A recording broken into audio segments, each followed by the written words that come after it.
I was given a name that didn't mean anything to me. Do you want me to share the name?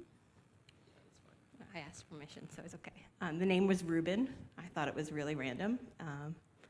Yeah.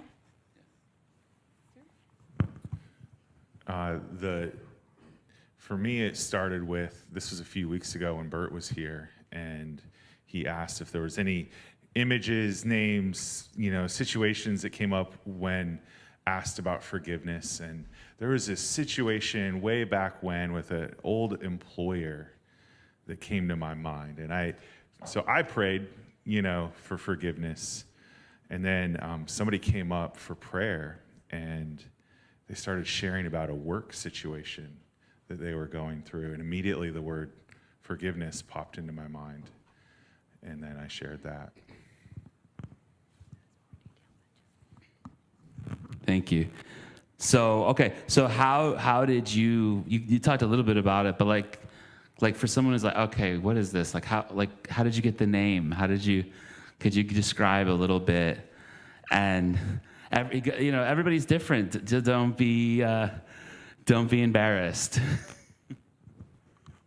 So I already kind of pre-gamed this with my husband. For me, we were at a shepherd's group, and somebody was talking about how they just felt really off. And I do this thing, it's probably part of my OCD, which is very fun, where something pops into my head and I just kind of repeat it over and over and over again, and I find myself signing, like with the alphabet, what it is that I've heard. And so we were sitting in the shepherd's group, and I just found myself signing the name over and over again until I was like, oh, hey, wait, that might be something. Let me say it out loud. So that was me. So for me, often I'm just asking the Spirit, what do you want to say in this situation? And, which is kind of backwards. Like a lot of times, like we're trained to have an answer for people in the situations that they're facing.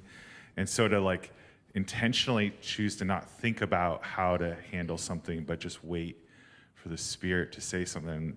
And it's just it's like a light bulb almost. It's not always like a dramatic sort of thing. It can be kind of faint, a flash in your mind, but then this word just pops into your mind. And then you don't know if it is the Spirit or not, and so you test it. Hey, does this mean something to you? And then often when you find people respond, then you realize, wow, that was the Spirit. Have you ever tried to share something you thought was the Lord, and they just looked at you blankly and said, I don't know what you're talking about? Same, not at this point. What happened after you shared these things that could seem random? How did that give you an opportunity to minister to them? So the name happened to be an ex-husband for the person who was praying at Shepherd's Group, and she thought that she had already worked through forgiveness and prayed through that, and then she realized that night that maybe she was still holding some unforgiveness, and so we all prayed over her, and she was relieved, deeply encouraged.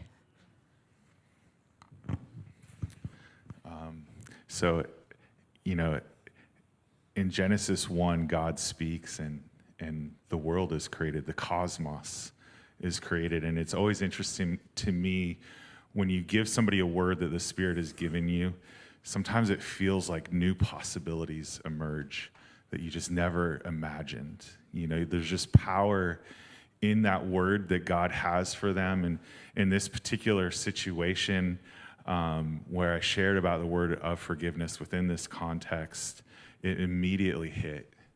And then later during the week, the stories that started to come out of how they realized that there was stuff they needed to deal with on the job site, that began to kind of work out a bunch of issues that were happening on the job. And just like they went from a place of tension and dreading going to work and to a place of joy and a renewed sense of purpose.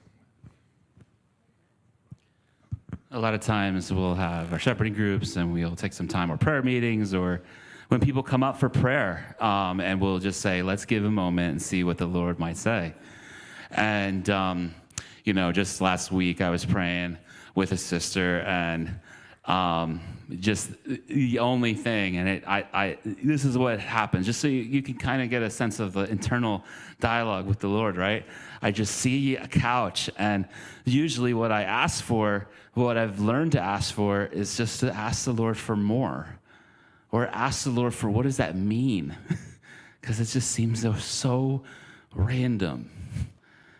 And sometimes it happens like it did last week, where that was the only thing. I just was completely like, duh, you know what I mean? There was nothing else. Nothing else was coming. And I said, well, I am going to, and I think this is a key part of it. You could share like a name, you could share an image, you could share specific things. Even something more broad like unforgiveness, it could be really offensive if it wasn't the right time, right? You know what I mean? To just tell somebody, if their heart's not ready for that, and that wasn't the right thing to say. And so we're trying to be in step with the Spirit. What are we saying? Like, God actually walks with us and leads us. And then part of that relationship looks like just taking risks. And so I shared it, just as humbly as possible. This is what I see. I'm sorry. I don't know what this means. And it's like, that couch was a huge point of tension. It was being rented, and it touched a nerve to the other things that were being asked for prayer. So when we ask God, we slow down, we actually ask God, like, God, speak to us. When we are in relationship with him, not because we've been, our scorecard is good, not because, we've been going to church, we've been praying, but just because we make room and we ask him, and we're his children, if we believe in Jesus, he is willing to lead us